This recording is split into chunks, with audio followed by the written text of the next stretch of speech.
topik mengenai strategi Starbucks dalam membangun eksklusivitas merek di pasar monopolistik. Pasti kalian semua udah gak asing kan dengan Starbucks, yaitu Starbucks adalah salah satu merek kopi global yang terkenal karena mampu menciptakan merek yang eksklusif. Meskipun ia beroperasi di pasar yang mengadopsi model monopolistic competition atau persaingan monopolistik. Nah, dalam pasar ini banyak perusahaan yang menawarkan produk yang sama, tapi mereka mencoba untuk membedakan diri melalui merek, kualitas, dan pengalaman yang berbeda. Nah, Starbucks ini berhasil menciptakan posisi yang kuat dengan menggabungkan berbagai strategi yang berfokus pada diferensiasi. Selanjutnya di poin ini ada karakteristik pasar monopolistik. Pasar monopolistik ditandai oleh beberapa ciri khas. Yang pertama itu ada banyaknya perusahaan. Maksudnya banyak penyedia produk serupa tapi tidak identik. Yang kedua ada diferensiasi produk. Nah, setiap perusahaan membedakan produknya agar tetap unik. Yang ketiga ada penguatan harga terbatas. Yang keempat ada hambatan masuk rendah.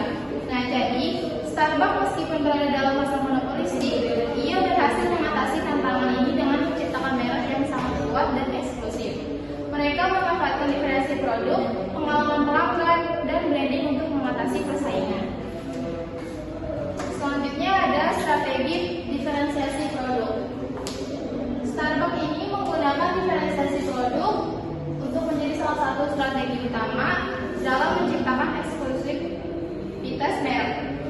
Di sini ada beberapa aspek diferensiasi yang digunakan Starbucks, antara lain yang pertama itu ada kualitas produk, yang dimana Starbucks memastikan bahwa setiap produk yang ditawarkan memiliki kualitas tinggi, baik dalam bangku ataupun penyajian.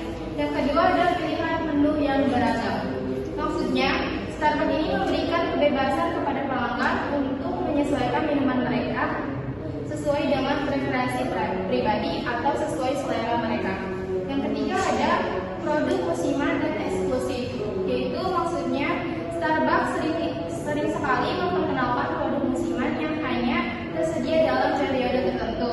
Contohnya seperti pumpkin spice latte di musim gugur. Hal ini menciptakan rasa eksklusivitas dan urgensi untuk mencoba produk baru. Selanjutnya yang paling penting adalah pengalaman pelanggan yang menarik. Untuk menciptakan pengalaman pelanggan yang menarik, Starbucks menciptakan desain kedai yang nyaman, seperti dirancang dengan suasana yang nyaman, memungkinkan pelanggan yang untuk duduk, bekerja, dan bersantai. Ini tuh menciptakan pengalaman yang lebih dari sekadar membeli kopi, tetapi juga sebagai tempat untuk bersosialisasi bagi mereka. Yang kedua ada teknologi dan inovasi.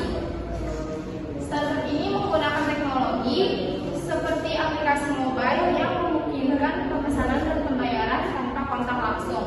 Jadi kalian bisa memesan online, kalian walaupun di rumah, kalian tetap bisa minum kopi gitu. Untuk meningkatkan kenyamanan pelanggan itu, Starbucks menggunakan teknologinya.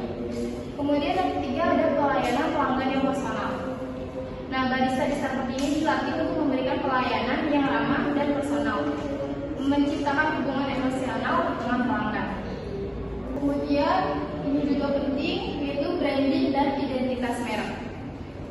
Untuk menciptakan branding yang kuat, Starbucks ini mempunyai logo yang ikonik.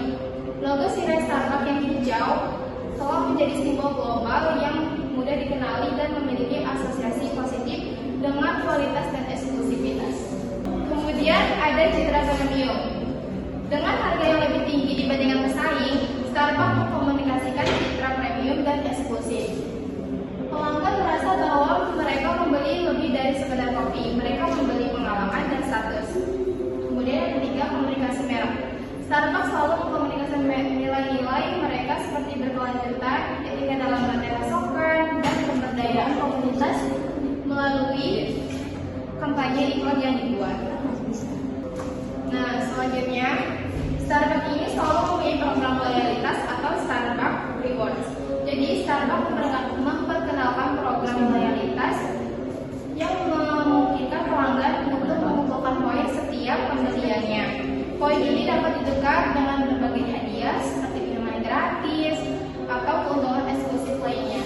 Program ini tidak hanya memberikan insentif untuk pembelian berulang, tapi juga membangun hubungan yang lebih kuat untuk antara pelanggan dan merek.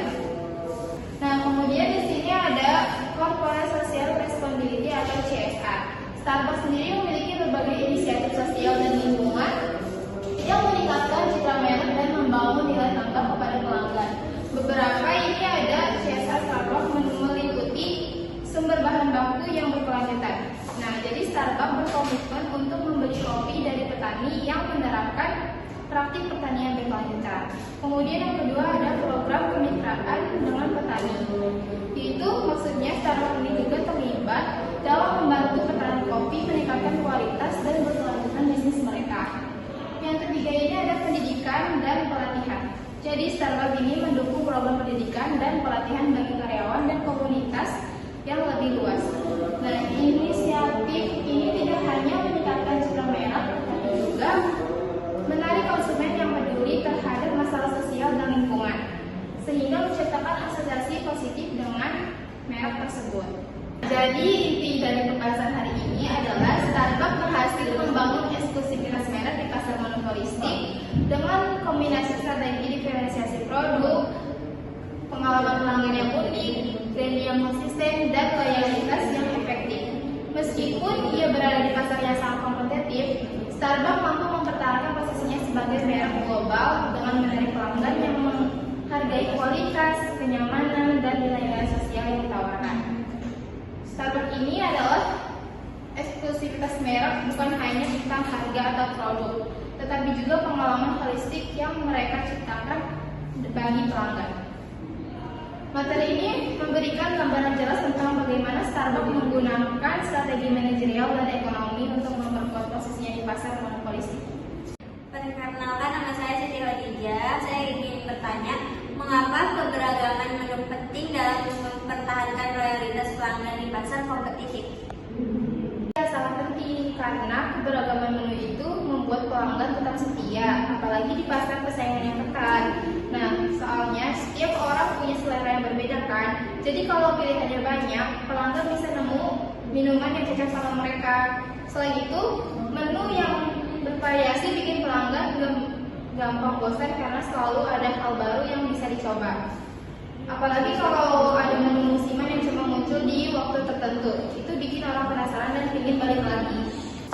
Jadi sekian, terima kasih. Wassalamualaikum warahmatullahi wabarakatuh.